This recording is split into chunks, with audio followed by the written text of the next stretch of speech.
Welcome to Make, Hands-On Intro to Engineering Design. I'm Kyle Wenner, and this is the video for Deliverable 2. This is a description of the Arduino-based control system in the Green Lantern Ring and charging station. This is the control system block diagram of my project. My project consists of two parts, the Green Lantern Ring with the RFID tag and the lantern in the case. The lantern in the case holds the Arduino, which controls the output pins that are connected to the top switch of the lantern that control the stationary LEDs inside of the lantern. The Arduino also controls the servo, which will rotate the LEDs at the top of the lantern. And finally, it's also connected to the RFID module. This RFID module talks to the second part of the project, which is the ring with the RFID tag.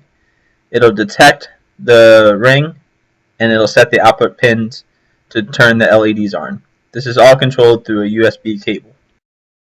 And here's a 3D model of my project. You have the base, which will house the Arduino. You have the RFID module, which will talk to the RFID tag in the ring. You have the RFID tag inside the ring. You have two LEDs connected to the servo motor. And here you have the top switch. Inside the base will be the Arduino Uno, as we can see right there. And when the ring is connected to the RFID tag, it'll force the LEDs on the servo motor to spin back and forth, as you can see right here.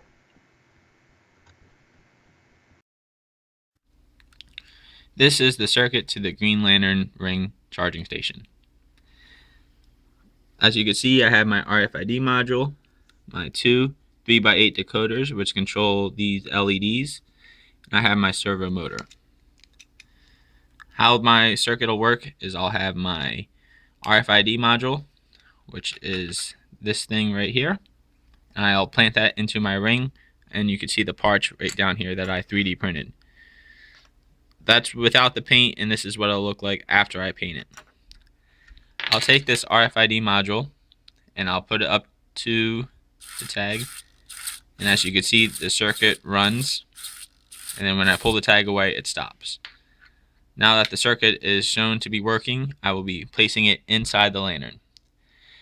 For the lantern, I've used glitter paper, as any superhero would definitely need, and I made it around the cover so that you cannot see inside the base.